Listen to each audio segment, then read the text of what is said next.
Hello everyone and welcome to the Creative Nomaland podcast.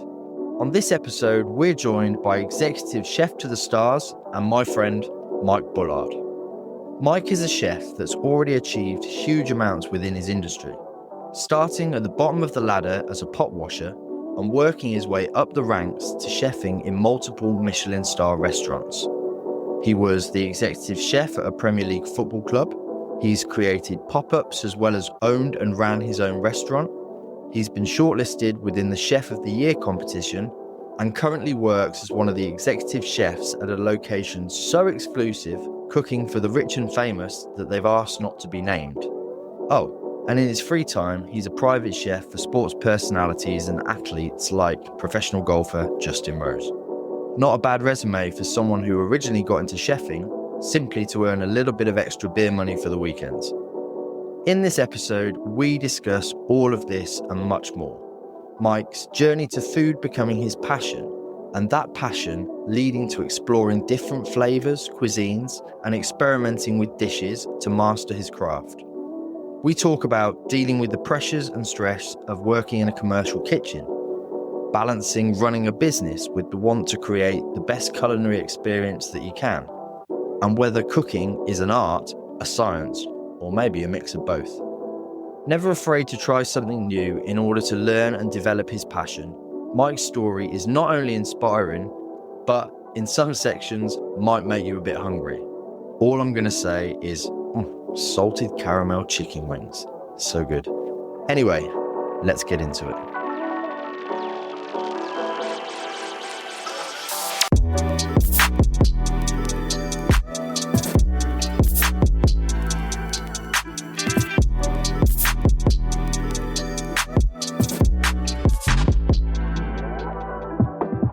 Mike, thanks for doing the Creative Nomaland podcast. Yeah, no problem. I appreciate it. Now, you've worked in Michelin-star restaurants, you've owned and run your own restaurants, you were nominated for Chef of the Year, you currently work at a location so exclusive that they've told us we're not even allowed to mention it, where you cook for high-powered guests and celebrities, you're private chef for all sorts. You've really sort of done it all in your industry. But my first question, is cooking an art, a craft, or a science? Or is it a combination of all of them? That's a really good question. So, pastry is a science. So anything to do with desserts, anything to do with like having to weigh out ingredients. So if you're making a croissant or a pain au chocolat, there is a science to that. You can't just rock up and just whack it in a bowl and then taste it at the end and go, oh, that needs a little bit more of this or a little bit more of that. It's a science. Whereas I think the chefing part, in the kitchen, the larder, the sauce section, the fish section, that's an art, and the craft is what you do to get to the art, to put it on a plate. So the craft is making it, the art is putting it on a plate. I think that's kind of how I look at it anyway, my opinion.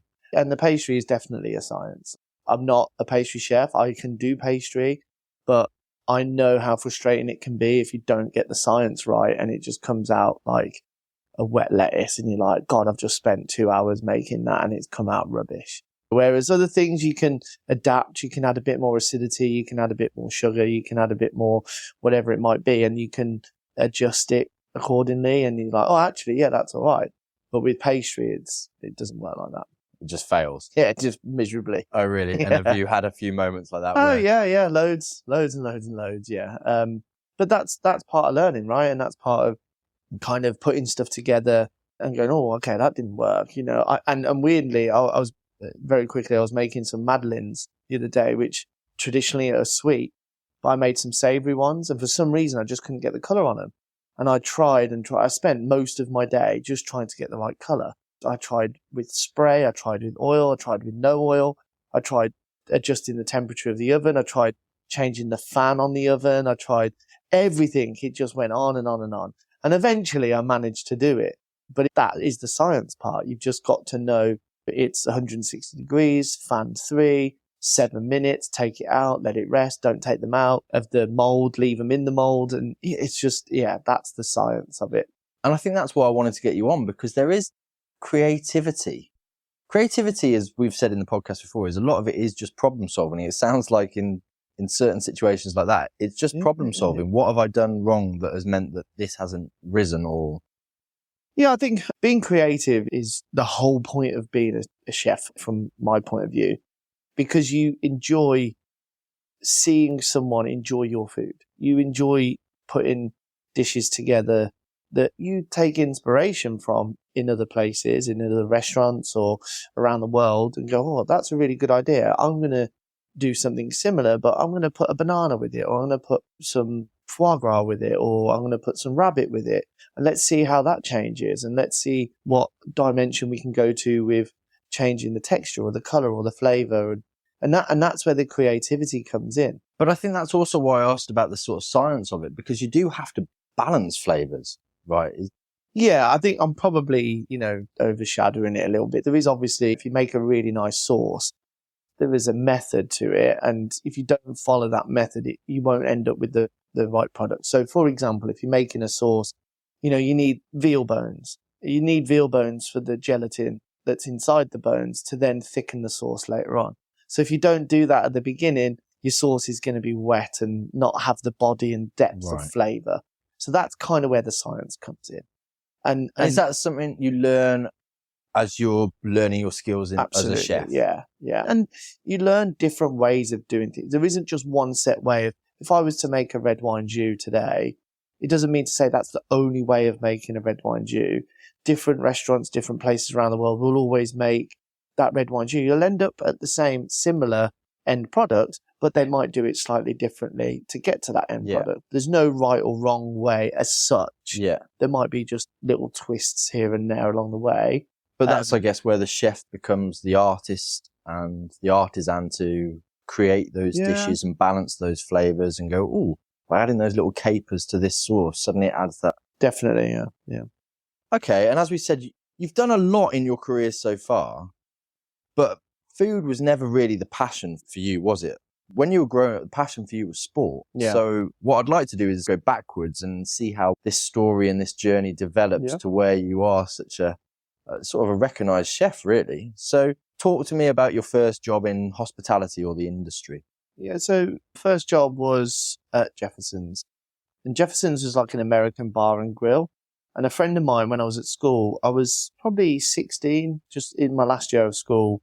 I was playing hockey at a very high standard and doing lots of other sports and whatever else. And because I was playing hockey at a really good standard, all my mates who I was playing with were like in their early 20s, late 20s. And once I played in the men's first team on a Saturday, all of them were going out on a Saturday night, having a few drinks. I was like, well, I want a slice of this cake. I want to go out and have a few drinks. And obviously I was 15, I was 16. I was looking to enjoy myself. So a friend of mine at school said, we've got a little glass collecting job if you want to take it and come and join us and whatever. I was like, yeah, fine. I'll do anything, to be honest. And so that's how it started. And I really enjoyed the hospitality side of it in terms of it was always buzzy. It was lively. You met lots of different people. The people I wasn't able to serve behind the bar, but the guys behind the bar, they were throwing bottles everywhere and it just looked really glamorous. And it's like, wow, I want to do that. And so that's how I started in it. And a friend of mine at the time, he was running a golf club and he'd phone me up randomly saying, oh, any chance you can do some washing up for me on Saturday night? And if I wasn't working, I'd go and do that as well, so. But it really was like base level glass collecting, pot washing, just to earn beer tokens. Exactly, yeah. And whilst you were there washing up, maybe you'd do a bit of prep peeling potatoes, or there was one job that I absolutely hated, which was prepping sardines, because they're not the nicest thing to prep. And if you don't wear gloves, they make your hands stink, Smell of sardines for weeks. Oh, God, it's horrendous. But, that's how you learn. And I think that's how a lot of people in our industry have learned over the years. And, okay, it's a little bit different now, which I'm sure we'll talk about later on. But, back then, that's how you learned. That's how you got into the industry. You had to start at the bottom and you had to work your way up. But you weren't looking at it as an industry then. You were looking at it as it's pocket money to facilitate more and more sport, because sport really was your passion. So much so that you, in terms of your studies, you went on to do a BTEC in sports science, didn't you? Yeah. How did that go, Mike? Well, naturally, I thought that was my natural progression. I was so heavily in sport and I really wanted to do well. I thought, I'll do BTEC sports science. And to be honest with you, I didn't really know what I was going to do after. I just thought I'd just need to do it. And as I was going through the course, I realized that I could pretty much only be, a lifeguard or like a PE teacher. And I was like, well, I don't want to do any of that really. And I think I kind of went, well, actually, yeah, it's not for me. Still love sport. And I just didn't really know what I wanted to do. I really didn't. I think that's something that a lot of young adults go through. You find that limbo where you're perhaps passionate about something, like you say, sport, which is similar to art in a way, where people go, yeah, but you've got to be the top 1% of this to even get it. And it's very unlikely. So perhaps the parents are going, maybe you need to take the safe option, go and study. Looking back now, I probably wish I'd put my effort into, as much as I don't have any regrets, I wish I'd probably gone into a sport that was involved with money. And at the time when I was playing hockey, I just loved it. But hockey has no money. There's nothing in hockey. It's not a professional sport. You can't give up your job and go into playing hockey. Yeah, you could probably be a coach or a manager or whatever and get paid a little bit, but it's not enough to leave your full-time job. And actually, if I'd put all my efforts into golf or tennis or football, then God knows where I would be now. But hockey was just the one. And I loved the social aspect of hockey. Like once you'd finished playing hockey, you go back after the game and have a few beers, and it was just a real social thing. And that, as growing up when you're 15, 16, 17, I think a lot of people that age would follow the social aspect rather than going, oh, I need to get my head down, I need to be focused, Yeah, definitely. Like you say, 1% probably do, but the rest of us just go, yeah, no, it's great, playing at a good level, good standard, playing 3, 4, 5 times a week, it was pretty tough. But that was the main passion, and that's the reason why I kind of got into hospitality, because I just needed the cash. Yeah. So while I was playing hockey, I had a friend of mine whose girlfriend, that's now wife, worked at Metro Bar and Grill. And again, it was, oh, we know Mike, he'll come and do 1 day a week or 2 days a week. And I was like, yeah, it's fine, extra cash. So at this point, I was doing a little pot washing job at the golf club. I was doing Jefferson's, and then I went to work at Metro. And what happened then, that's where it really changed for me, because the guy who owned Metro Bar and Grill at the time, Paul Salisbury, he phoned me up and said, look, we'd love to offer you a full-time job. And I was like, oh, okay, that's not something I really thought about. What do you think that they'd seen in you at that point that made them want to offer you a full-time job? Because in your mind, it's just beer tokens, right? Yeah, I think it was the fact that I had to be a grafter, I had to work hard. Hospitality definitely isn't for the faint-hearted. You don't just sit at a desk in front of a computer. And that's not knocking people that do sit at a computer. It's just, it's very manual, labor. And very unsociable hours. Very unsociable hours. And it takes a different type of person to be able to do that. And I think at the time, I was really I was always getting in early. I was always getting my section set up. I didn't do it for any other reason other than just try to make sure that I wasn't in the shit all the time. I wanted a good service. I wanted to make sure that I was organized, and there's nothing worse that you're on the back foot during a busy lunchtime and you can't seem to get out of it. And that's where it gets stressful. And I think maybe they saw something in me that they thought, actually, this guy's really keen. Let's get him now and I've done that since then. When I've seen someone who I think, wow, he's really good, he's got something, I offer them a job straight away, or I'll get them in as much as I can. And sometimes it's not always what they want to do, but then actually they find their way and go, oh, this is really good. I really enjoy that. And that's why I ended up staying at Metro for 5 years then. Because they originally offered you some sort of work-based apprenticeship, right? Yeah. So that was through the College of Food in Birmingham. And so were you studying at this point or just working? No, just working. So I'd left college on my BTEC sports science. I didn't complete it. And much to my parents' dismay, they were like, you can't finish it. But it just, in my mind at the time, I was just like, this is just not worth me doing. There's no point in me turning up. And actually, when I was at the college doing my BTEC sports science, I sometimes didn't turn up because I just went to work instead. Oh, really? I just used to bunk off and go, oh, sod it, I'll go and work instead. And that, at that point, I was like, you know what? There's no point in me doing this. I might as well just jack it in. And yeah, so decided to just keep working. And yeah, that's when I ended up at Metro, did my apprenticeship. So the apprenticeship worked out really well because you could do obviously work-based learning. You got paid by your employer to do your apprenticeship. And actually, that's how I would recommend a young chef going into our industry now, don't bother going to college. I'm not knocking the colleges, but I think just get into a kitchen from an early age and just get into a good kitchen. Hands-on experience. Get into the best kitchen you can find in your local area that's doing the best fresh food locally, using great produce. Get into that kitchen and just work it. Like, even if you start off at pot washing, they will get you to do some prep. They will get you to peel carrots and parsnips for Sunday lunch, and they'll get you to do random stuff. But that's how you learn. And if you show willing to learn, they'll show you more. They'll get you to do the cauliflower cheese. They'll get you to make the cheese, or, just little things, and you pick it up so quick. So when you went to Metro and they offered you this apprenticeship for you to come and work with them full time, was that something that suddenly changed your perspective on how you saw food and your passion for food? Yeah, definitely. Obviously, I was there for quite a while, so it gave me the opportunity to still carry on playing hockey and sport. And Metro was always closed on a Saturday afternoon and a Sunday. So it only opened on a Saturday night. So it still allowed me to play sport on the weekend. And if I was playing sport on a Saturday, I could still get to work on Saturday night. I'd do loads of work on Friday, so I didn't have to go in too early on a Saturday, so I could still go and do what I needed to do and get to work. And then Sundays were always free. And I think that's probably why I stayed for quite a while, because I knew it was unsociable hours, but when I got to the weekend, I had my time to do my sport. And whilst I was there, we made everything from scratch. Everything was fresh. Everything was lovely. All the stocks and sauces we were making, all the fresh fish used to come in. It was a really good restaurant at the time. It was very busy. It was kind of the place to be. And over those 5 years, I did definitely start to become more interested in food. I wouldn't say that it was like, oh my God, I found my lifelong passion, but it was definitely starting to tick some boxes going, I really like this. This is something I can get my teeth into. And then towards the end, I was then looking for a job in food. Does that come hand in hand? You're learning, your skills are developing. As you say, you start as a carrot peeler and then it progresses and you get slightly more. Yeah, definitely. I'm sure you've, cooked at home where you've cooked something that you've never made before, and then you taste it and go, wow, that's great. And when you're working in a kitchen full time, that happens a lot, and you're like, oh my God, I didn't realize that flavor existed.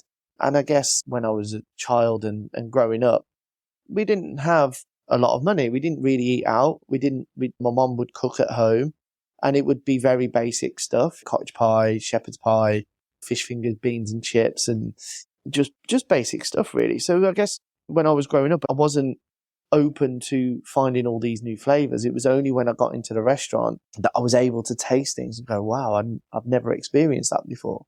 And I think that's where it opens those doors and those creative things that in your body go, well, I'm going to do that at home. I'm going to try this at home. Because I didn't always get a chance to do it at work, obviously, because I was still a commie chef and still learning the ropes. Obviously, I stepped up while I was there, but I would then come home and go, right, I'm going to make this soup, or I'm going to make this sauce, or I'm going to make this fish pie or whatever. That's where then my mom used to go mad because I used to use every pot and pan, and she would go mad because there'd be sauce. Is she your pot washer? She was a bit, yeah. But, there'd be sauce up the wall. There'd be the house would stink of fish all day. But I guess that's where then my passion really started to kick in, because I wanted to do more. I wanted to cook more. I wanted to learn more. I started looking at books and recipes, and at the time, there wasn't really many cooking programs on the TV other than, Ainsley Harriott on Ready Steady Cook. Now it's fantastic now. The TV is brilliant for cooking programs, but back then there wasn't that much. So you had to get your head into books. You had to go out there and find as much as you can. There wasn't a lot social media wise back then. Whereas now you've only got to use Instagram as your Google search and you can find all sorts of stuff. Yeah. You can type in French cooking and all of a sudden loads comes up. And it's very visual. You can see what's going on. People put videos on there and you can see how things are made. And actually now I would say, I know we're going to talk about it, but I'm probably more passionate about food and more creative about food and more interested in the whole food industry now than I ever have been.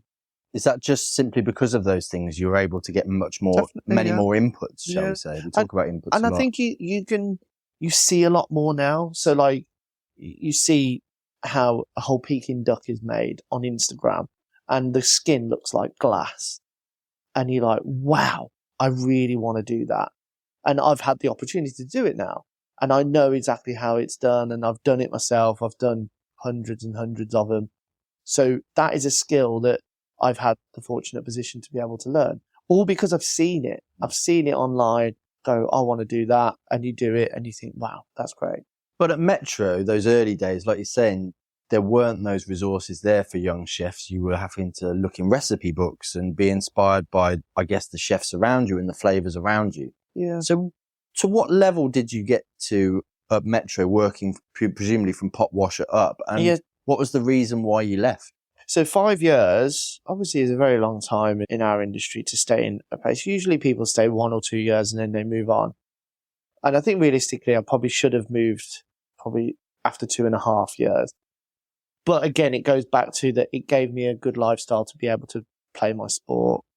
But yeah, it started off washing up, and then I did a bit of washing up, and then I was on the sandwich section doing sandwiches for, 150 people of a lunchtime. And then I would move on to the starter section, or larder section, and I'd be doing a bit of that. And then got promoted to CDP, with chef de partie, which you're then able to run a section on your own. You're not having to rely on someone else telling you what to do. I then got onto the hot section, and then I was proper cooking then, which I absolutely loved. My head chef at the time taught me how to cook, and taught me how to cook a steak and let it rest properly, and cook a piece of fish in a pan, and all sorts of like lovely things, simple basic stuff. It wasn't a Michelin-star restaurant or anything like that, but it was just a very, very good restaurant that but did the fresh rudiments food. of cooking that you need Definitely. to be able to then, I guess, experiment in the future. Yeah. Or And that's how I learned how to make sauces and stocks, and that's how it built from there. And I did very well, got to like sous chef level. And then the reason why I left again was sport. So I actually got pissed one day in a pub, and someone bet me that I couldn't do an Ironman triathlon. Okay. And I was like, go on, then I'll do it, and I'd just done the London Marathon prior to that. And then someone was like, oh, I bet you can't do the Ironman, and I was like, yeah, I can do that. And it was kind of the time that I felt like I needed to leave Metro anyway, because I'd been there for quite a long time, and I wasn't really learning much more, and I'd still wanted to carry on learning. And then I had someone who I knew very well who was working in a contract catering company in a solicitor's. I did all the food in the solicitors, and it was just something a bit different. The hours would change slightly for me to be able to train for a triathlon. So I could finish at 3-4 o'clock in the afternoon. I could then go home, do a long run, do a big bike ride, or go swimming, or whatever it might be. So I did like 12 months of solid training for an Ironman triathlon. If anyone knows, it's 2.5 mile swim, 112 mile cycle, and then a marathon. And you got to do it as fast as you can. And so it takes a lot of training, a lot of mental strength, a lot of discipline. Very, very similar to being a chef. Like, it takes a lot of mental training, discipline, being in a kitchen. Was it difficult to balance the two? Not necessarily in terms of the timing, but in terms of the mental fatigue. Yeah. Or in the contracts catering, what sort of food are you producing in that level? Is it the same as Metro? Is it still bases and all those things? Because it was still quite a high-end food, wasn't it? It was. It was a company that provided fresh food.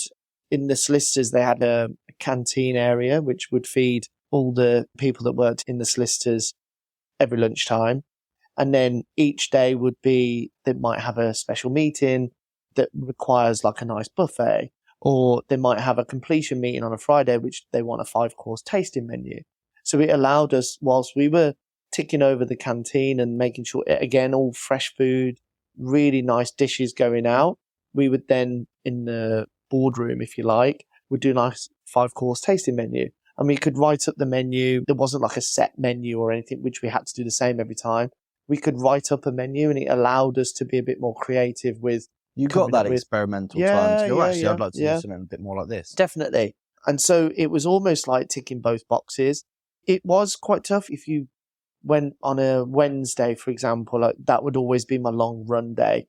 And that was a tough day. So when I went to work on a Thursday, I was pretty tired, and mentally you've got to then get ready for what you're doing for lunchtime. You've got to get ready what you're doing for the evening, etc.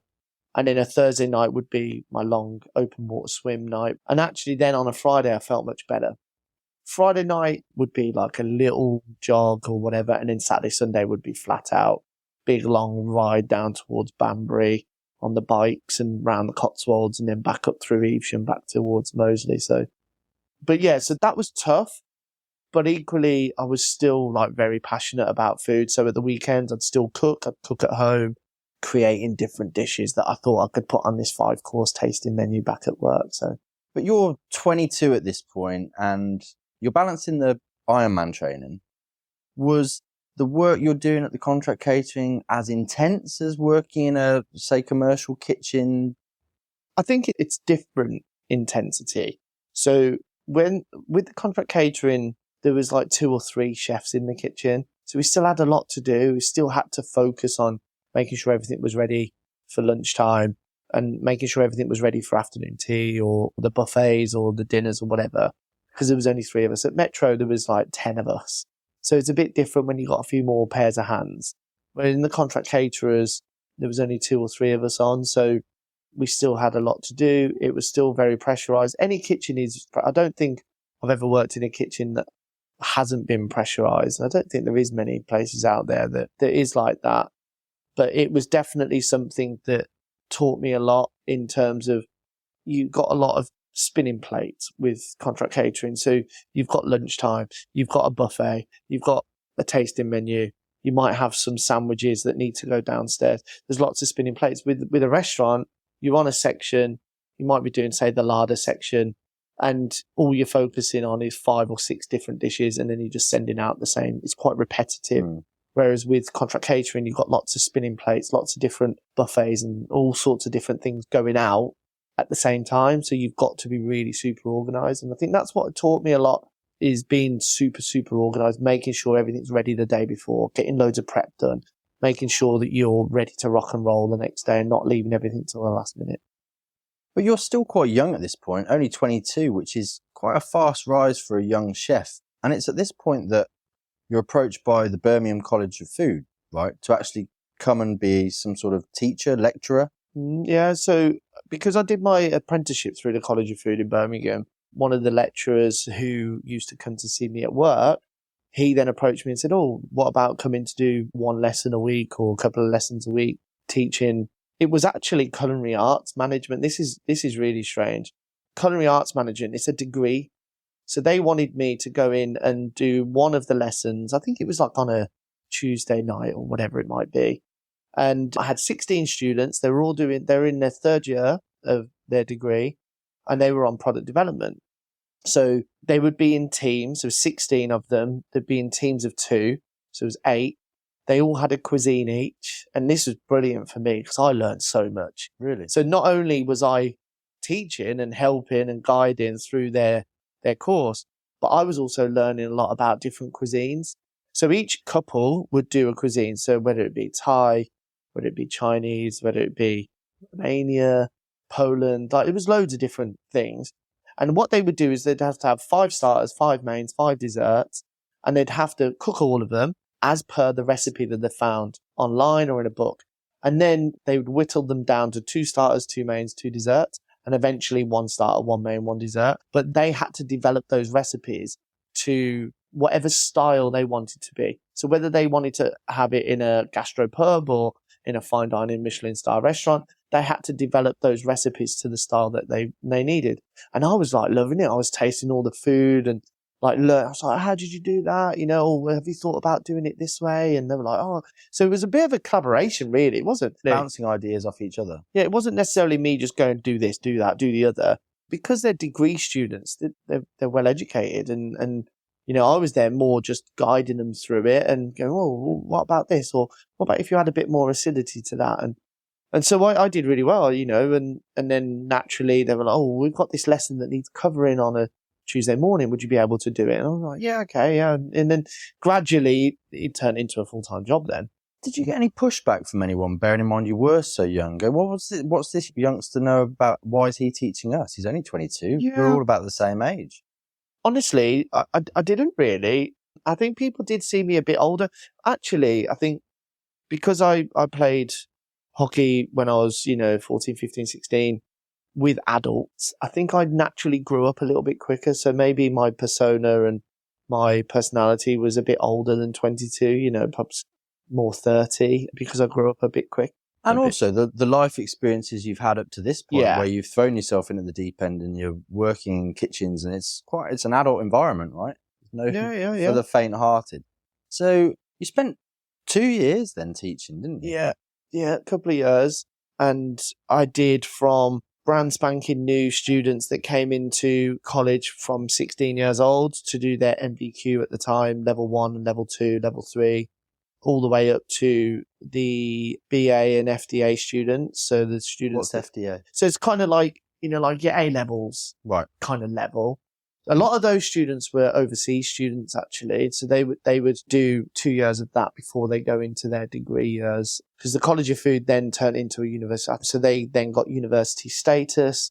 So they were getting a lot more overseas students. And I had great experience with MBQ students, A-level students, and also I carried on doing the culinary arts management course and helped with that, which was brilliant. So I got a good range of experience with further education and higher education, which was brilliant. And at the time, I was still able to keep learning and developing my skills.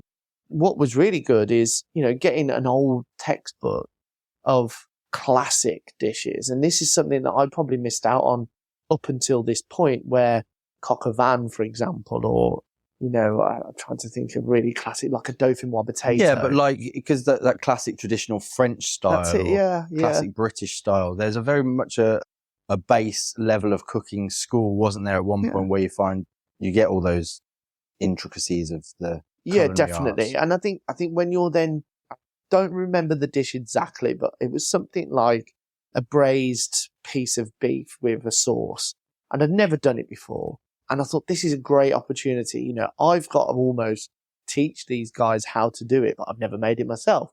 So I went away and did loads of research. I read books and then I felt really confident to go, okay, let's give it a crack. And at that time, the students would all come round the front and you'd be doing the demonstration, and then they'd go off and do what they need to do. And it worked out perfectly. So although I was teaching, I was still learning some of the stuff and even today, there's so much stuff that I've never made before. Just because I'm a chef and I'm a lot older now, it doesn't mean to say that I've made everything. I think it's impossible for every chef to say that they've made everything.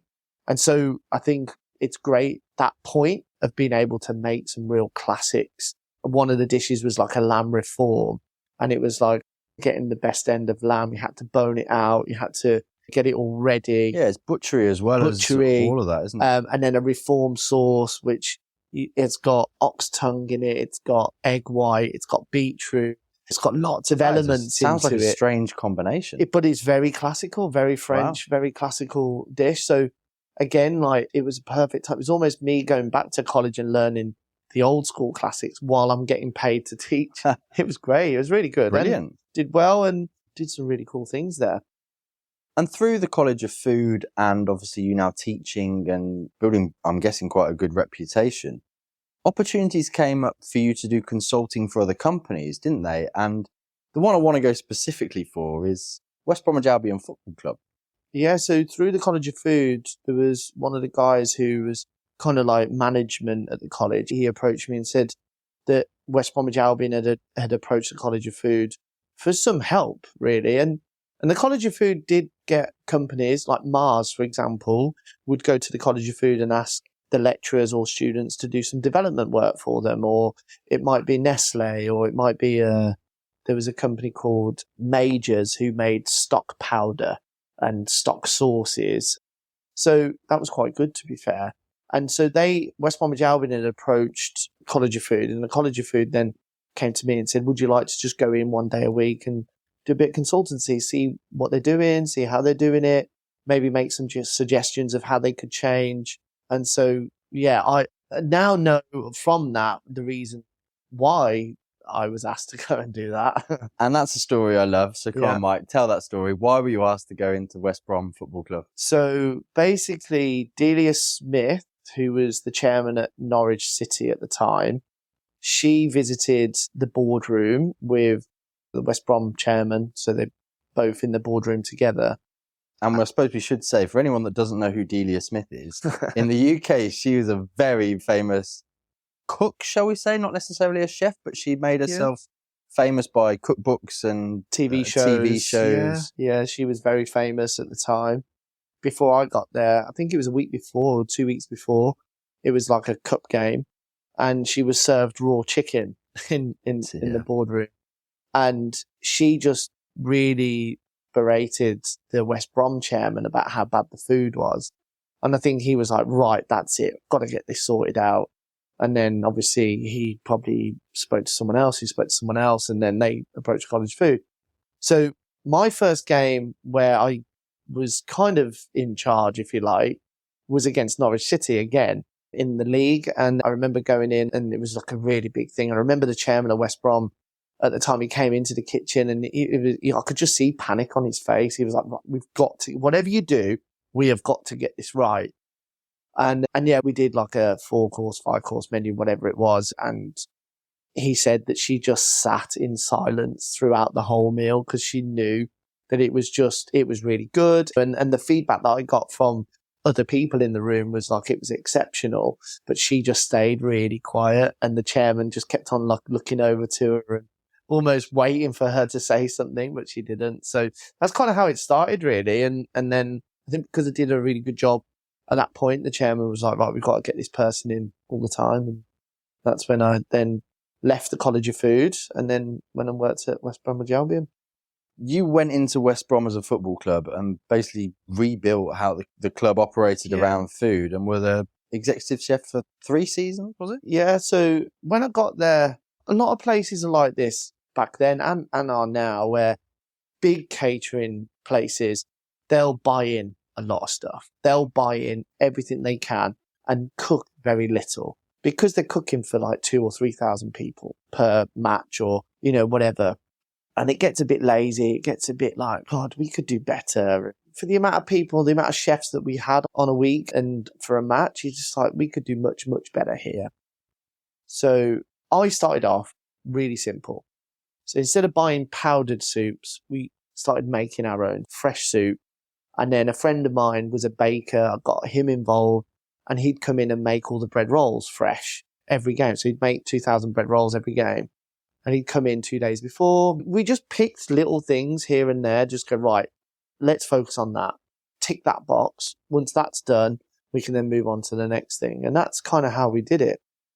Again, stocks and sauces is it's a big passion of mine. I think that's where you get a lot of flavour from. So we then started making our own stocks and sauces. We started doing a bit of butchery work. We started doing a bit of fish prep. And again, just very simple stuff, but just going back to basics. Just gradually changing. You're not trying to just turn things around overnight. No. For that amount of people every week, you just couldn't. You couldn't. And you had to pick your battles. You had to work out, well, I know this isn't great at the minute, but I'm going to have to park that to one side because I need to focus on this area first. Yeah. We'll get this sorted out in the next 2 weeks, and then we'll then come back to that. And the food dramatically changed. And within football, Premier League, they have what's called Visit England, which is like not Michelin, but like a governing body that would rate you where you are within the league based on your hospitality. And Visit England would come, and it would not just be the food, but it would be the parking, the tickets, the hospitality, the entrance, the game, the seats, everything, and the food and the drink and whatever else. And West Brom, when I first joined, was 19th out of 20 in the Premier League. And over the 3 seasons, I got it to second. Wow. In the Premier League. Who was ahead of you? Man City. And I was really annoyed. And I was like, right, I'm going to Man City because I want to see what this is. And I went to Man City, the Etihad, and you know what? I was blown away. What was it that they were doing that was different? I think it just even walking. Have you been to the Etihad? No. Like, it's so special. Even just walking to the stadium, it's amazing. It's massive. They've got like 20 football pitches to the side of the stadium, which is their training pitches, and it's just another level. And then when you walk in, everything's just pristine. It's just amazing. And they had at the time a lot of money. so they could really throw it all at, I went and sat in one of the directors' areas, and it was just, it was like eating in a Michelin-star restaurant. And I could understand why they were the top of the Premier League in terms of hospitality, because they couldn't have put a foot wrong. What did you take back from Man City and the experience there and tried to implement into West Brom? When I went back to West Brom, I understood it was all about investment. I understood it was all about money.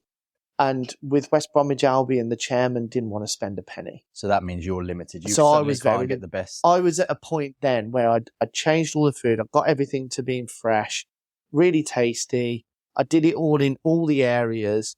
What I realised is that it needed investment into those areas where people were eating. If you go to the fan zones now in football clubs, they're amazing. They have like street food carts. They have all sorts of stuff. And that's where I could see where West Brom needed to go. In hindsight, what actually was happening was the chairman wanted to sell West Brom. So he didn't want to spend any more money because obviously he wants everything to look great and sell it. So that's why he didn't want to put any more investment into it. And was that a catalyst for you then after 3 seasons to go? Because we're sort of forming a thing here, whereas you're not afraid to just go, right, on to the next thing. I want a new challenge. Yeah, definitely. And this is where you decided to go on a bit of a rogue trip to America, right? Yeah. Do you know what? What caused that was, at the time, I was really getting into food now. Like, this is the point where I was watching everything. There was one thing that came up, which in our industry is the 50 best.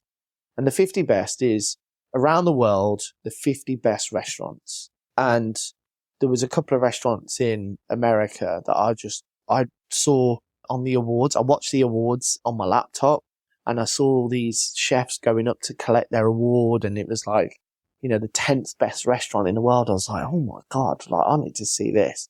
So I Googled their restaurant, went onto their website. Some websites are brilliant. Some websites aren't great. Some websites, people don't even like to show their menu or pictures. They're very we keep everything close. But I saw a couple of restaurants. I was like, I really need to go and see this restaurant. Which ones in particular are you thinking so of? So there was Restaurant Daniel, which is in New York. And there was a restaurant in South Africa called the Test Kitchen. And actually, the Test Kitchen was, at the time, ran by a British chef called, I think it was Luke Daniels, that went over to South Africa and he opened this restaurant called the Test Kitchen. And that got into the top 50. And I was like, this looks amazing. The food was just incredible. What type of cuisine were they doing at these Again, restaurants? like in Daniel was in New York was French classics. And a lot of the fine dining restaurants in America were French classic with twists and whatever.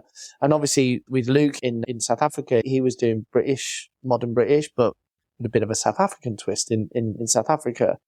There was a couple of other restaurants, there was one in Brazil, there was one in Bangkok, I think it was, that just looked exceptional. And once again, you're just inspired and you see what they're doing and go, what can be done in these places is incredible and I want to emulate. Absolutely. And you just want to experience it. You want to taste it. You want to try and get in there and go into somewhere like that. You're like talking £700 a head. I couldn't afford to go and eat there. And I thought, well, why don't I just go and work there? I'll go and do work experience. This is how it started. I said, well, go and do a day's work. How did you set that up? Just contact them? I just contacted them. So the first one I contacted was Restaurant Daniel. And I was really... But you were always set on New York rather than going to South Africa or Bangkok. Was there just more in New York? Yeah, so at the time there was like 3 or 4 or 5 actually restaurants in New York that were all doing really amazing things. And at the time I thought, wow, these are really they're light years ahead of the UK at that point, in my opinion. And I thought, I've got to go and see it. What sort of stuff were they doing that made you feel like they were light years ahead? Because as I say, for a young chef, you've already experienced quite a lot in your industry. Do you remember anything particular that some of these restaurants were doing that made you think, wow? I think it was just the simplicity of dishes. I think in the UK at the time, people were making everything really overcomplicated. And this was a time where Heston Blumenthal came out with snail porridge and, and it was all the smoke. It was all the smoke and the foams and the what they call molecular gastronomy, where you're using powders and potions and all this sort of jazz to make food what it was. Experience? I guess so. And that wasn't really for me. I appreciate it, and I'm sure that people used to work really, really hard to get to that point. But you don't necessarily want bacon sandwich flavoured ice cream or whatever these sorts of things are creating. I mean, I would have loved to have tried it, but it wasn't something that I really wanted to work in or work with. And we went to a point where chefs in the UK were putting 17 or 18 different elements on one plate, and it took ages, and then the food would go out cold, and it's like, it's not for me. And one of the lecturers that I worked quite closely with in the College of Food, he always used to teach me or tell me, every plate of food, if you've got the most amazing piece of protein, whether it be meat or fish, and the best sauce, everything else almost becomes irrelevant, because that's what people are going to remember. If you put a piece of steak and the best sauce on, people will remember that forever.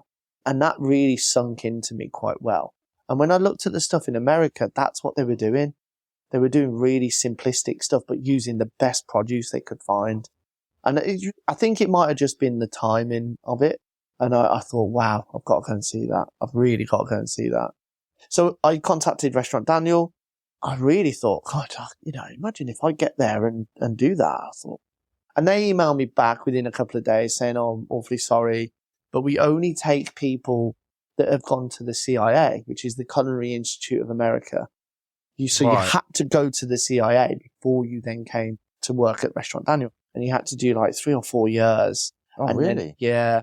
And actually in America, it was very difficult to even get a job at a certain level. You had to start at the bottom. You had to start as a commie chef. No matter if you were a head chef somewhere else, everyone started as a commie, and you then worked your way up. That's how it worked. Unless you was obviously a head chef in another Michelin-star restaurant somewhere else and you was then brought in. But most generic kind of mid-range chefs would always start at the bottom. And it might only take you a week or two to step up, but they wanted everyone to start from the bottom and work their way up. So originally they said, no, sorry, you haven't got the CIA. Yeah. So I didn't go to Daniel. That was one restaurant that I really wanted to go to. But because I didn't go to the CIA and it was just very long-winded, and I was like, look, I only want to come and do a week, So what did you do? Who else did you approach? So I approached Per Se. I approached April Bloomfield, again, a Brummie. She went to the College of Food in Birmingham. Wow. And then she went over to America. She obviously did very well. She then opened her own restaurant in America, in New York, called the Spotted Pig. And the Spotted Pig was a British gastropub, and she got a Michelin-star for it. Wow. And then she opened the Breslin, and she opened the John Dory. She was just really inspiring, because she was I say just a Brummie, but she was Birmingham born, you felt born that and bred. connection. Yeah, definitely. She's from where you are, and you've seen it done. Yeah, so I just, again, sent an email to their whatever email address was on their website saying, hi, I'm looking to come over to do a week's work experience. Is there any chance I can come and work with you guys, free of charge, blah, blah, blah. And a friend of mine, his brother lived in New Jersey, so we could stay with him in New Jersey. And yeah, it's just making those contacts, and it's just networking, and did they come back and say, yes, you could? Yeah, definitely. Yeah. So then I was like, right, okay, let's go. Let's book the flights, and went out there and went straight to Per Se. Per Se is an amazing place. It's incredible, but again, so Per Se was another restaurant, but owned by a different person? Yeah, Per Se was owned by Thomas Keller, who's in our industry is massive. He's like the king of cooking in America. And he has a restaurant called the French Laundry in California. And both kitchens are both the same. So the kitchen in California and the kitchen in Per Se in New York is a replica. So if you work in one or the other, the kitchen's exactly the same. Everything's the same place. Is that so they could interchange chefs from coast to coast? Yeah, and also the ergonomics of how a kitchen works. So you have the kitchen in the middle, and then around the outside you'd have like the chocolate room, the bakery, the butchery, the fridges, and then you'd come back round, and then the pastry would be there, and it would be like kind of the best way of serving the restaurant, and they would specifically build the kitchen based on the most effective way of serving the restaurant. Right. And that was just, again, another element that I never even thought of. when you work in kitchens, some kitchens you're thinking, God, who designed this? Like Stevie Wonder must have, put this together. And you work in some kitchens that go, wow, someone really thought about the flow of how a kitchen works. Exactly. And that was another side of me learning that I had no idea about. And then someone would put like a built-in spoon pot into the surface, and it'd be right next to something that you would do on one of the dishes. God, someone really thought about, I'm producing this lovely dish. I don't want to walk all the way over there to get my spoons. I just want them right here. Right. Or I don't want to walk all the way over to the pot wash area to swill out the dirty water. And I'll just have it built in with a built-in tap and a plug underneath it, and it can just circulate the water all the time. You're like, wow, who thinks of this? And now, obviously, I think about it a lot. And every time I go and help someone or with my own restaurant, you think about the flow. You think about how it's quick and easy to get the food out and most effective way of doing it. So that was how Per Se came about. And Le Bernardin, I went there as well. So Per Se, Le Bernardin and the Breslin, that was where all my inspiration came from for coming back. But how long were you in New York? How long were you there? How long did you tell everyone you're going for? I was supposed to go for a week, and I ended up being there for about 12 months. So, but that's what I mean. You were so inspired. You wanted to work. You wanted to learn. You were even working for Yankee State on your days off, working at Yankee Stadium. The kitchen's there, right? So I just contacted again. It's been a bit cheeky, just sending an email and hoping for the best. And because I was at West Brom and working in a big stadium, I was thinking, well, what's a big stadium like in America? And in America, stadiums work very differently. Like, if the game's on at 3:00 in America, everyone turns up at 9:00 in the morning, and it's a whole family day out. It's like they've got fan zones, they've got food, they've got concerts going on, they've got everything. Whereas in the UK, if the game's on at 3:00, everyone turns up at 3:05, and they normally leave 15 minutes before the end of the game. And everything's just done and dusted very, very quickly. Whereas in America, it's very much that hospitality side of things and really looking after people. And I mean, America's amazing for hospitality anyway. So in America, in the Yankee Stadium, their stadium holds over 100,000. In the scale of West Brom, that probably holds 36,000. The Yankee Stadium's like 3 or 4 times the size. And I just thought, you know what? Who cares? Let's just message him and see what he says. And he was like, yeah, no worries, man. Come down. We'll look after you. So I went along for the day, and I got to the stadium, and I met the exec chef, and he showed me around and got my chef whites on. And that was incredible. And the one thing that really stuck in my mind was concourses in the UK, you get, like a pucker pie.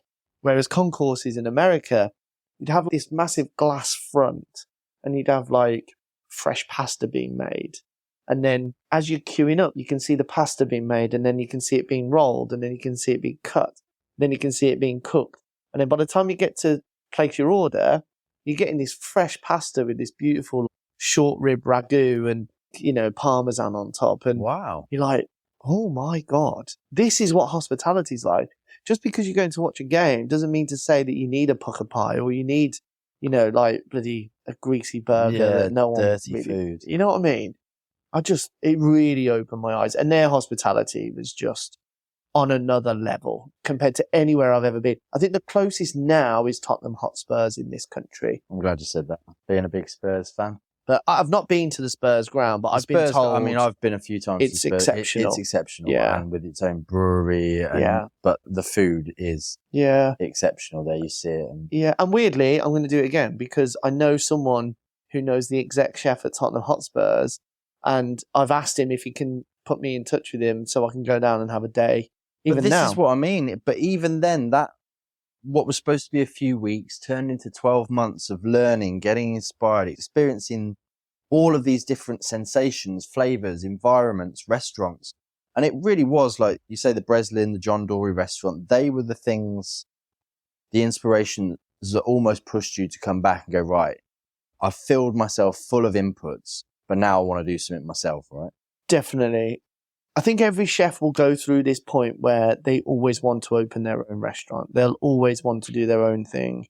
And it's been able to put you on a plate and put you in front of the public, really, and critics, and try and really push for what you can do yourself. So when I came back, I again got a little consultancy job at the Edgbaston Priory Tennis Club and Health Club. And while I was there, so me and a friend of mine was looking at doing a little pop-up. And Digbeth Dining Club was really big at the time. It just kind of broke where people were going, Digbeth Dining Club, And that it's was amazing. for people who aren't from around here. So the dining club was what? So restaurants would do like tiny pop-up carts or street food carts, or No, it was a bit more simpler than that, actually. It was people that hadn't worked in restaurants but just wanted to go. So, for example, there was a guy that I knew who did some amazing food. He worked in a factory, but he was really good as an amateur cook. And Digbeth Dining Club, it was on the railway arches, so where the trains would come in from London.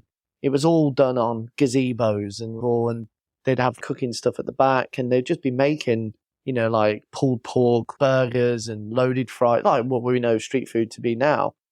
And Digbeth Dining Club gave the opportunity to people that had a passion for food to have a go. And they would just set up, so without having to have massive overheads of opening your own restaurant, without having to get really deep in financially into something, it gave them the opportunity to put a gazebo up and cook some really good food. And actually the food was amazing. There was a lady who did Thai food, who's now since then gone on to opening her own restaurant. And that food was just incredible. It was really, really tasty. And I thought at the time, well, we should do that, but why don't we do it inside a pop-up? you saw this and just suddenly went, right, okay, let's put a pop-up but as a restaurant rather than say like a street vending. Yeah, sort of yeah, thing. exactly. So at the time, there was a guy that we knew who had bought an old butcher's shop. And the idea was that we would turn it into a fine dining restaurant.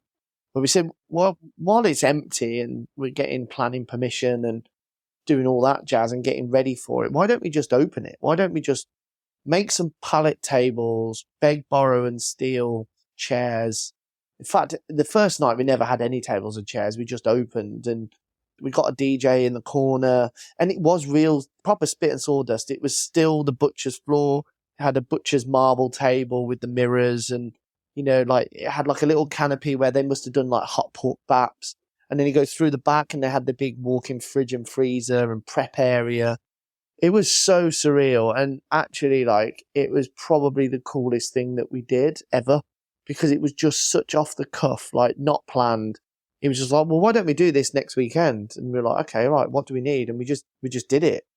And what we decided to do was just sell beer and chicken wings. And yeah, and then we just promoted it on social media. We started a Facebook and Instagram page.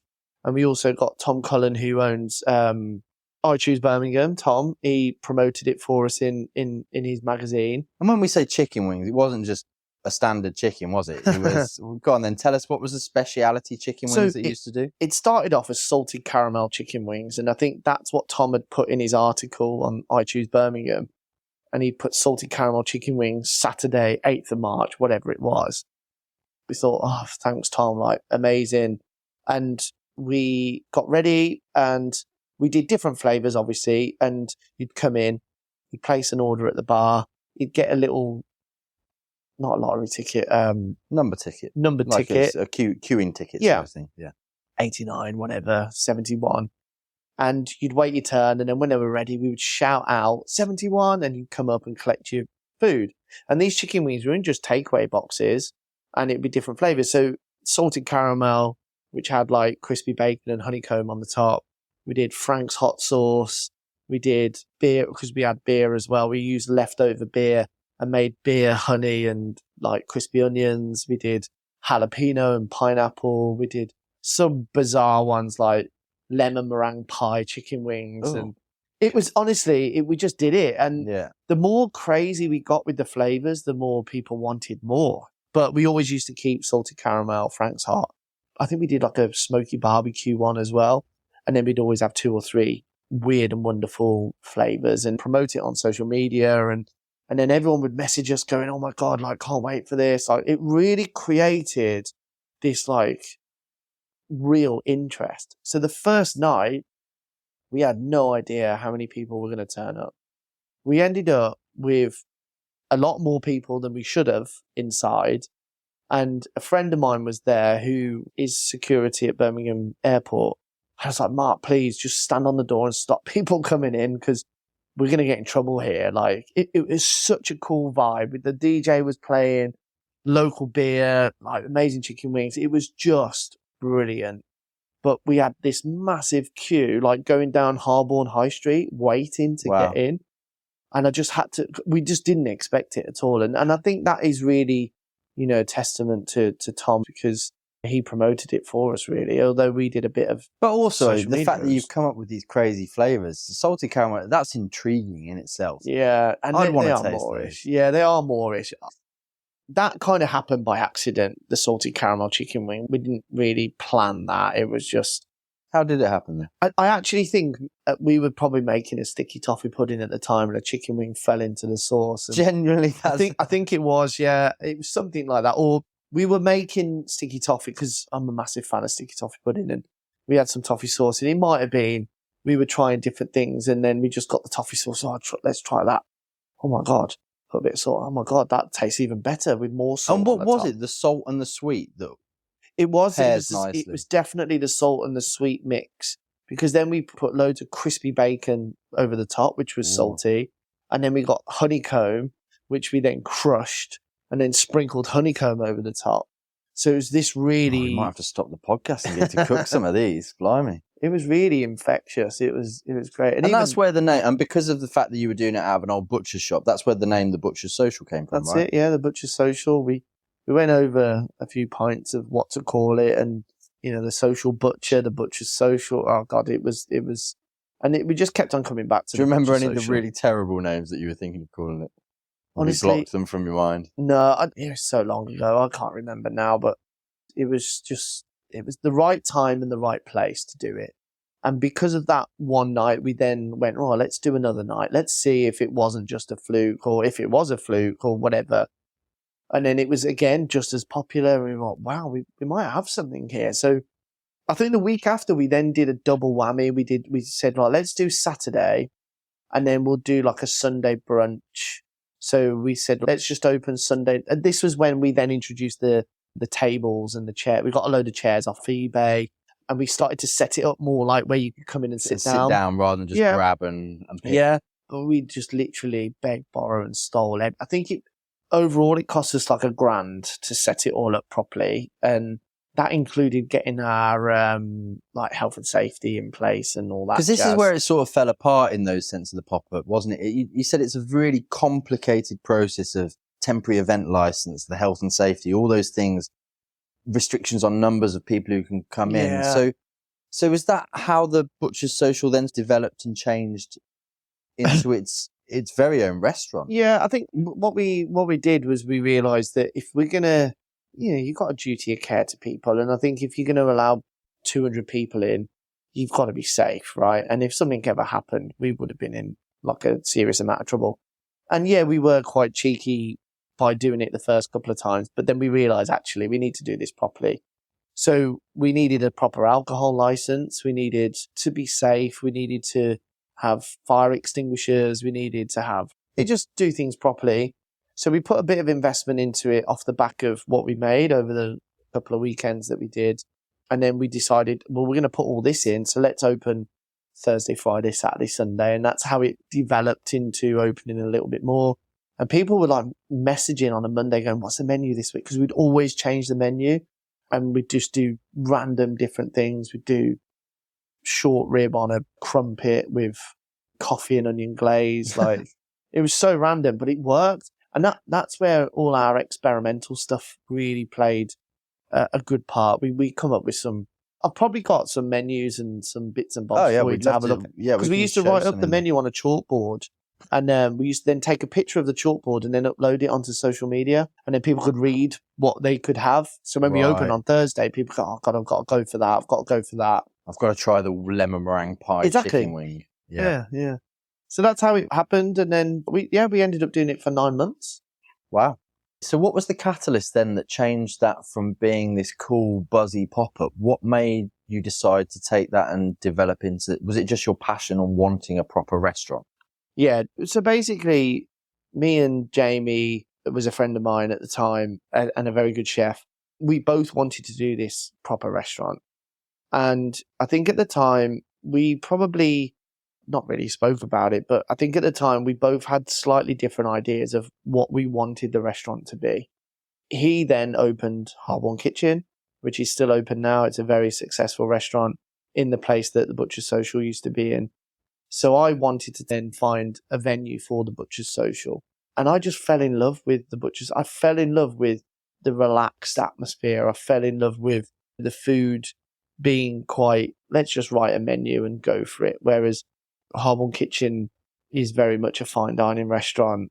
It is very good, but I just didn't want to be stuck to trying to cook for Michelin or cook for inspectors and stuff. You wanted that freedom to be able to try what you wanted. 100%. And this is where the creativity of the Butcher's Social left me wanting more.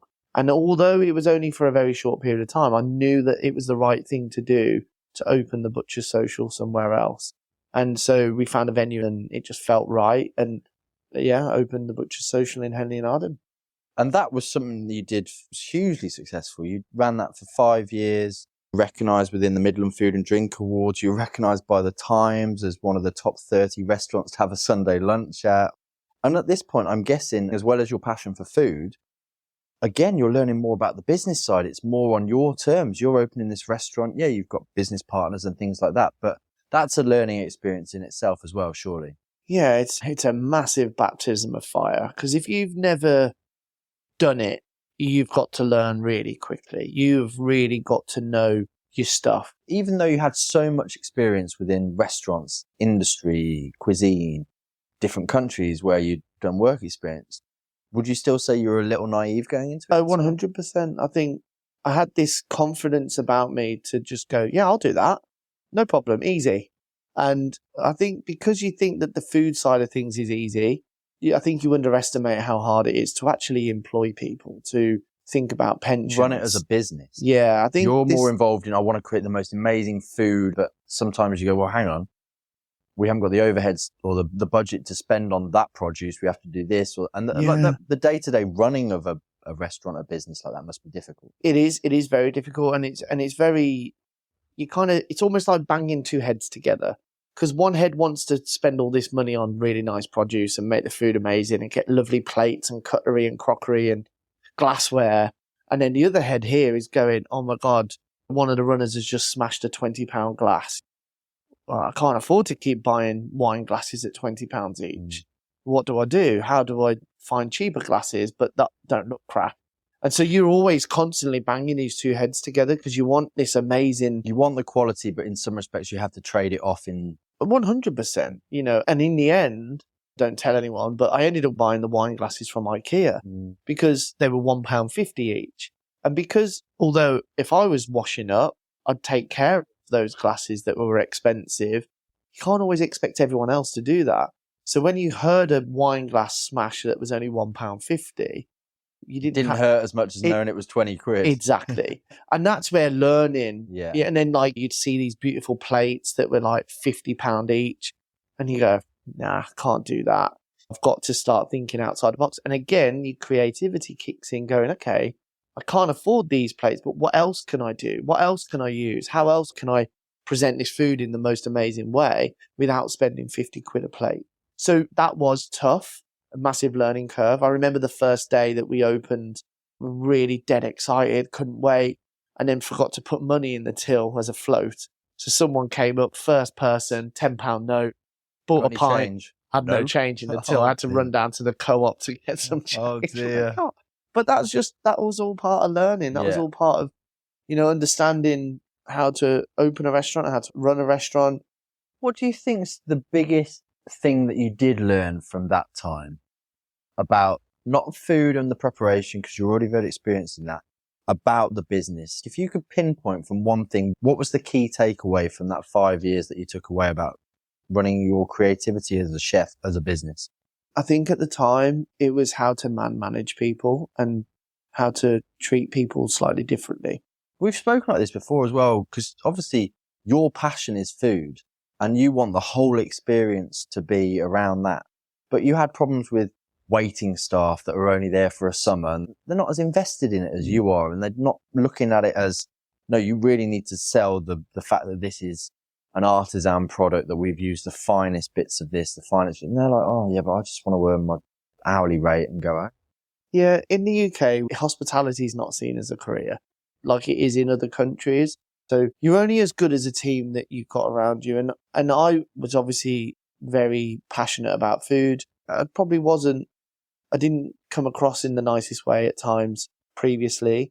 And I had to learn. In what sense? Just because you were so passionate about food that you didn't want to? Yeah, I mean, we've all seen Gordon Ramsay. We've all seen Boiling Point. We've all seen the way chefs can talk to people. And that is simply just the passion coming out. Because, for example... And surely a result of high pressure environment. It is, yeah. But when you spend most of yesterday and today preparing and cooking food, for then someone to pick up a plate that holds it at an angle or takes it too fast so everything falls over, there's no care and attention like what you've just done for the last 2 days to prepare everything could be ruined down the chain by a bad server. Or someone's just walked out and just slammed it on a table, or they're not as invested in you. So you would naturally get frustrated because they're not as invested as you are and you think they should be. And actually, they're there just to earn a few quid. Like I was when I was back 16, in the day, yeah, exactly. I just wanted a few quid to go and spend at the pub. I was expecting everyone to be the same as me. So I was learning, actually, not everyone is the same as me. And I have to treat everyone individually. Everyone ticks differently. And you've got to try and find what makes them tick to make them do a better job for you. So your people skills. Yeah, so straight away you learn. Yeah. And over 5 years, I'd say, yes, I learned a lot about financial stuff, about reading P&Ls and accounts, and learning about P&L? P&L, profit and loss account. Oh, fluffy creative. So, yeah. So basically, your profit and loss accounts, and you learn that. But what was the biggest learning curve for me was staff and how to look after them and how to treat them. And I didn't always get it right, but you're only as good as a team you got around you. So, and I imagine until you're in that situation where you are the boss, until you're in that position, that's where you learn, like you say. Yeah. When you've got to do it. I just remember the one day, I had a really bad day the day before. We didn't get it right. I went home. I was really pissed off, and I was like, God, what am I doing? The next day I woke up, I was like, right, I'm going to have a really good day today. I'm going to be super positive. I'm going to go in. I'm going to smash the day. I'm going to do really well. So you get in your car and you drive to work, and you arrive at work, and then you just see the bins overflowing. So you're like, oh, right, no worries. It's not a problem. Sort it out. Someone's probably left the bin bag on the floor rather than putting it in the bin. Okay, it's fine. It's not a problem. I'm going to sort this out. And so you're picking up all the rubbish, make it all tidy. I even put some cardboard in the bin, and I got in the bin and I was stamping on it to push it all down. So, right, done. Right, you go into the building. You think, right, I'll have a coffee. Oh, sorry, chef, the coffee machine's not working. What? What do you mean it's not working? Oh, yeah, it broke 2 days ago. Why am I finding out about this now? Have you called anyone? Have you told anyone? What are you doing if a customer comes in and wants a coffee? Oh, we're running over to Costa to get them a coffee. What? I'm like, so you can imagine, I've started off my day here. I had a couple of days off, or I came in or whatever. And this day I'm like, I'm going to be super positive. And the universe is just not allowing that. And then it's like, I'm all right, okay. Oh, yeah, the engineer's coming out this morning, 9 o'clock. Right, is he definitely coming out at 9 o'clock? So my natural instinct is to tear this person's head off for not telling me that the coffee machine, and also to tear his head off because he's going over to Costa Coffee to bring the coffee over here. And I'm like, this is not what we do. So they're automatically doing things that they think they should be doing. And they're probably in their mind, probably thinking, well, I don't want to let the customer down or what. Exactly. Yeah. So, okay, it's not a problem. So I went to the office. I thought, right, just do what I need to do, and then I'll go in the kitchen. Then you get a phone call. Oh, I'm really sorry, chef. and my boyfriend split up with me last night and I can't come in today. And you're like, okay, well, maybe if you come into work, you might Take your mind feel a off bit it, better. yeah. No, I can't. My mental health is all over the place. I can't. And so you're starting to boil at this point because you already feel know. like saying, your mental health. How do you think mine's Yeah, feeling? and you start to go, okay, yeah, well, just take the time you need. And so, yeah, it didn't always go to plan. And I probably wasn't always the nicest, but there's always a back note to the stress and the pressure that you're under. And not only that, you're always trying to think, God, am I going to get paid at the end of this month? If we don't have a good week this week, I'm going to pay everyone, pay all the suppliers, but I don't get anything because there's no money left in the pot. Yeah. So you're always under that pressure as well. And so running a business is very, very different to being just a chef. And actually, we did well. 5 years, I was going to say, you did well. 5 years, you had awards recognition, the Times, top 30 restaurants to have a Sunday lunch. It's like you're not scrimping on quality. No, we didn't, but it was tough, Yeah. And again, in the pattern that seems to be evolving with you, Mike, you ran your own restaurant for 5 years, great reputation doing modern British cuisine, but then it's like, right, new challenge. And COVID hit and it's sort of, should we say the stars aligned, that it was a good time to get out? Yeah, I think so. And the other pressure that we had after COVID was we lost a lot of staff. In the UK, the industry lost a lot of staff. Everyone went back home. Some really good people that were foreign, that worked in this country, that saw hospitality as a career, they all just went back home. And they didn't come back after COVID. So we lost some really good people. After COVID, it was extremely busy, uncontrollably busy, because everyone was cooped up inside got for cabin such a long fever time. and just wanted to get out. Yeah, and that first few months was just chaos. And then after that, it dropped. It dropped off the face of the earth, and it was just very, very quiet. And I just felt like it was the right time. I felt like it was, I've done what I've said I wanted to do. I've done what I wanted to. As you say, you've built this successful business restaurant, and sometimes you can just go, right, I've done that now and I want to do something else. Yeah, and actually, looking at it now, I mean, I'm talking probably 3 or 4 years ago now that I've moved on. But looking at it now, it's probably the best thing that happened to me, because I think they've estimated 6,000 restaurants to close this year in 2025. And that is simply because costs are rising. There's no help from the government.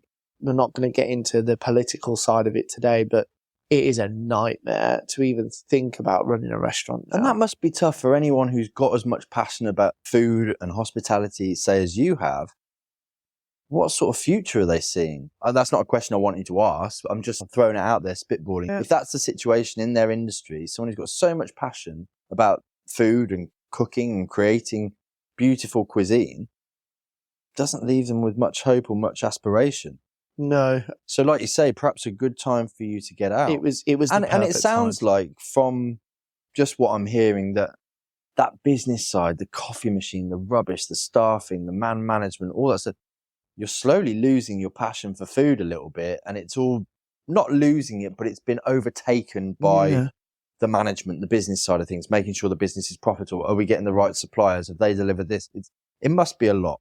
It was. And then, you got the added pressure of trying to please as many people as you can. And then people that are a part of it going, well, why don't we buy in frozen fish? Or why don't we buy in the pies from the butcher down the road? And that to me was definitely the final sign off. And that was like, I'm done, because that's not what I'm about. And ultimately you've got to make a decision. Are you there to make money, or are you there because this is a passion of yours and you believe in something? And I believe in something. Yeah, and you chose passion. And I chose my passion, and that's what I've done my whole career. And this is what's interesting though, because you sold your shares in the Butcher's Social, wash your hands of it almost, it's done. You lost your passion, and then you decided that you're going to almost take a step backwards from being the boss, and you went and worked at the Wild Rabbit restaurant. They had just lost their Michelin-star, right? And you were just working with better produce. And can you talk us a little about that, about how the Wild Rabbit sort of reinstilled that inspiration around food for you? Obviously, when I left the Butcher's Social and called it a day, which was, good timing, and I saw an opportunity at the Wild Rabbit. I heard about the Wild Rabbit for quite a long time, and part of the Bamford group, so Dalesford Farm, the Wild Rabbit, the Maytime, Fox. They've got quite a few Within your places. world, it's quite a famous. Yeah. All in the Cotswolds area. Lady Bamford owns it. Lord Bamford owns JCB. Yeah. And I've seen it for quite a long time. And I do know when it lost its star, it was a shame. But there was a chef, Sam, who joined and he worked at some amazing places. And I thought, you know what? If I'm going to choose to go and work somewhere, let's go and work somewhere that's really good, that's working with some amazing produce. Dalesford Farm has its own farm. We're bringing in fresh produce every day off Dalesford, working with some amazing suppliers. And I thought, you know what? If I'm going to do it, let's go for it. And ultimately, I've worked in some amazing places, but I've never worked in a place that's won a Michelin-star. And I thought the Wild Rabbit would be perfect to join to try and win a star. To be part of a team that wins it is very different to working in a restaurant that already has got it. Yeah. And I thought, wow, that would be amazing. And so, I just decided to go and work with them. It was going back to working unsociable hours and long hours. And obviously on top of that, traveling. And so a big decision really to try and reinstill that passion in yourself. Yeah, definitely. I mean, like I say, did you see it as a step backwards? No. I never think about going backwards. I always think as opportunities, and I don't think as negatives. I don't think as things that weaknesses. I always think of opportunities. And for me, that was an opportunity to get back into it, to get back on the stove, like working, having your own restaurant.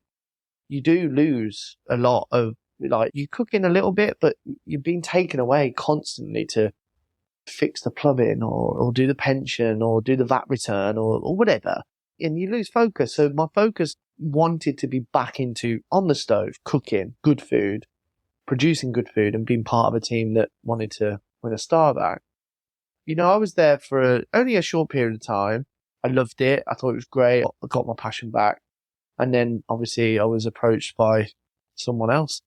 And this is where it leads us to your current employer. Yeah. We've got to be a bit careful about this, haven't we? Because it's so exclusive now where you work that we're not even allowed to name it.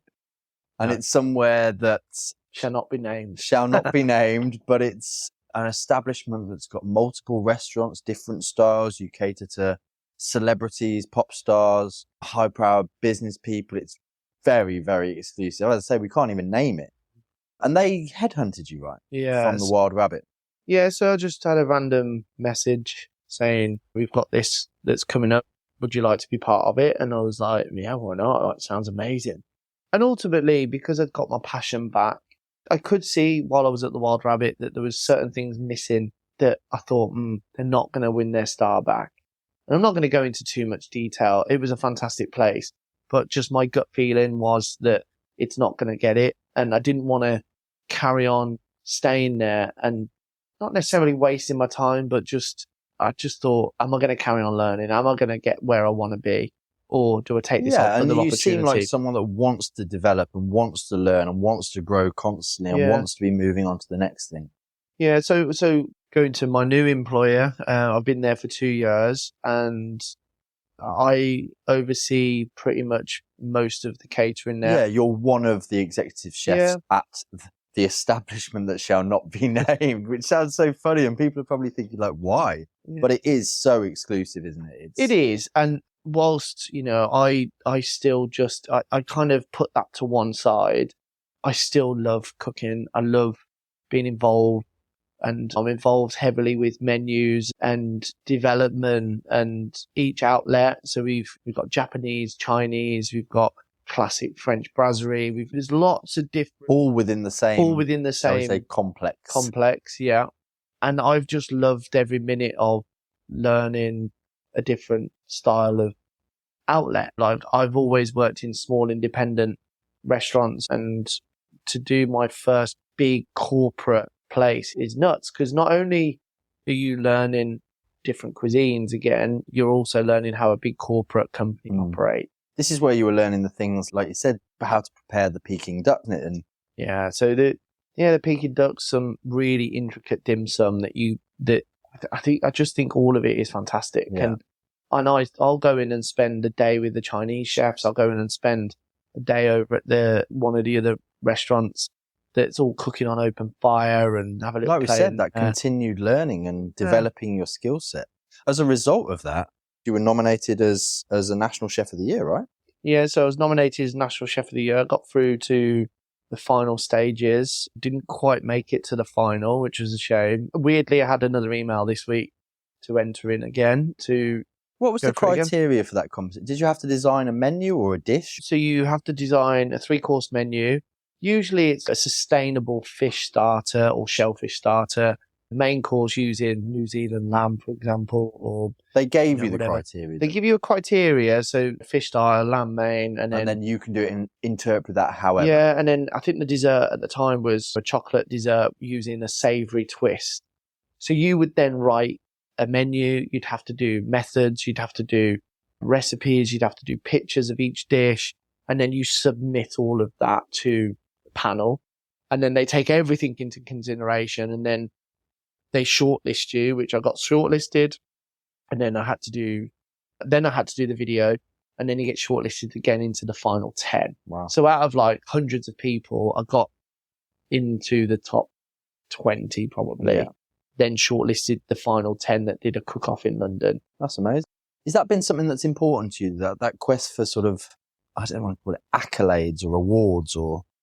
You know, I think I go through phases of it'd be nice to, like I say, it would be nice to be part of a team to win a Michelin-star, not work, just have it, go and work there. I think the sense of achievement of being part of a team that wins it is great. And doing little things like that. The National Chef of the Year probably is the biggest chef competition in the UK at the moment. And part of me wants to do it, but there's always a bit of me that it's a lot of commitment. And obviously with a new young family and all that sort of stuff, again, those two heads are banging against each other going, well, should I do this? Should I do that? And so that's kind of where I'm at the moment. But your current employer and your job at the moment does facilitate you to have some of your own more freelance things. Yeah. So you're a private chef outside of this establishment for celebrities and sports personalities. For example, professional golfer Justin Rose, you're his personal chef. Yeah. Can you tell a little bit about that and how that evolved? Yeah. Because we've sort of gone full circle back to your full passion of sport. Now you're cooking for elite sports people. Yeah. So basically, when that one time that I went to visit Manchester City, I met the exec chef there, a really good friend of mine now, Andy Wardle, who also cooks for Justin. And there'll be occasions back then where, you know, Andy would say, I can't do this weekend. Would you be able to do it? And we kind of rotate it between us, really. And this year will be, for me, more on the tournament. So the British Open, which is at Portrush this year, or the Scottish Open at Archfields, and the BMW PGA Championship, which is at Wentworth in September. We kind of take it in turns, and then we'll, you know, help feed him through a tournament. And is that specific? Do you have to think about things like about what are we feeding him that's going to keep him going for 18 holes, or designing menus around that? Or is it much more simplistic than that? Is it just making sure he gets his home comforts and the meals that he likes? Yeah, cooking for Justin and other sports people, there's a bit of a balance of what they like and what they don't like. So also you got to think about nutrition. You've got to think about they're going out and playing 18 holes. It's a long day. Sometimes they can tee off at 7 o'clock in the morning. So their breakfast I'll have to get up and get breakfast by 5 a.m., for example. They're not going to want anything too heavy at 5 a.m. So it might just be some nice yogurt, granola, homemade granola. I'd make everything from scratch. And then it might be that they've got a late tee off time at 2 o'clock in the afternoon. So they can have a bit more of a substantial breakfast at 8, 9 o'clock in the morning, and then they'll go off to the course or whatever. Equally, there's another golfer, Gary Woodland, who's American, who I looked after a couple of years ago, and he'd eat like 5 bowls of crunchy nut cornflakes, and I'd be in the kitchen with my eggs and everything ready and blah, blah, blah. And then he'd just come in and smash 5 bowls of crunchy nut and go, cheers, Mikey, see you later. It's like, great. Wow. So, yeah, it's good. And Gary, he'd love his Mexican food and all that jazz. Some people just like their creature comforts. Like some people just like a load of bowls of crunchy nut cornflakes. That's it. Yeah. Is that rewarding with your sports background? Is it just a different challenge for you doing something like that? Do you know, I think, again, being part of a bit of a team, that although it's not me playing golf, the hope is that Justin will be in a competition and do really, really well and hopefully win a competition. And I can say that I've been a small part of that. Nutrition's really important in sport. And if he goes and wins the Masters, or he goes and wins the British Open, and you've been there all week looking after his food and his nutrition and Must be quite a making buzz. sure, I think it'd be amazing. We haven't quite done it yet, but it's been close. But it'd be just like an unbelievable feeling to be part of the team that wins that award, you know? And another great experience to a career that's been full of experiences. We've covered a lot of things in this podcast, lots of experiences, lots of travels, lots of inputs, lots of inspiration. But I've got a random question. If you had to create a dish that represents your life, what would it be? Oh my God. Create a dish that represents my life. I think it's got to be simplicity. So something for me, my life has been very chaotic at times, and my career has been very pressurized, but I've always tried to keep things simple. I've always tried to keep things real and use good produce. And I think if I was to create a dish now, it always changes as well. Like different parts of your life, you know, if you was to ask me 5 years ago, it'd probably be very different. But Well, as I say, it's the result of all those inputs, isn't it? yeah. 5 years ago, it might have been classic British. Now it might be something Chinese or Asian or whatever. I mean, have you got anything? Is that quite a difficult question? Is it like asking a director what their favourite movie is? Is it one of those sorts of... Yeah, it is really. Because again, I go through phases. Like at the moment, I really, really want the most amazing Sunday roast. I really crave that at the moment. And I think every element on a Sunday roast is very, very simple. But to put it all together is quite difficult. So like the roast potatoes, to make the most amazing roast potatoes is very simple, but yet so many places don't get it right.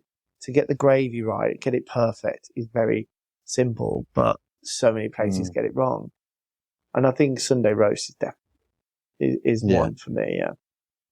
What about any future goals for you? We've gone down memory lane. Has this inspired anything in you to think about? Yeah, do you know, honestly, I really, I fancy doing a pop-up again. I really fancy doing something just off the cuff, really creative. Even if it's a bit wacky or whatever, I'd love to do something like that. What cuisine would you choose? Would you put it under a theme, or Do you would know you... what I'd quite like to do? So I've obviously been learning a lot about dim sum and the small like dumplings and stuff. And I think to take that technique, but to put a bit of a British twist on it. Cool. You know, I think, you know, a sulong bao, which is like a little pork dumpling. So sulong bao has minced pork, a set jelly, and then you wrap it in the dumpling. And then when you steam it, the jelly turns to liquid. And when you eat it, it pops in your mouth. It's absolutely delicious. So to put an English British twist on that, so maybe like a short rib, braised, picked down, and then underneath it like a beef consomme that sets like a jelly. Then when you reheat it, it bursts in your mouth. So I think taking that influence and putting a bit of a British twist to it. Do you think that's something that you'll aim to do in the future? I think so. I think it's getting to that time now where I'm kind of itching to do something again. Okay, so we do have a closing tradition on the Creative Noah Land podcast. We like people to give us some sort of inspiring quote that they've perhaps been inspired by in their career, and also another guest that you think would be an interesting guest to come on the Creative Noah Land podcast. Cool. So a quote said by a previous chef that I used to work with is, "There's no such thing as perfection, only the idea of it." And that for me is completely true. Even if you have something that you think is so perfect, there will always be something that you could change, that there is always going to be something that you could tweak or add or take away that might make it even better, but you don't know that until you try it. And that's what always keeps you going as a chef, the idea of perfection.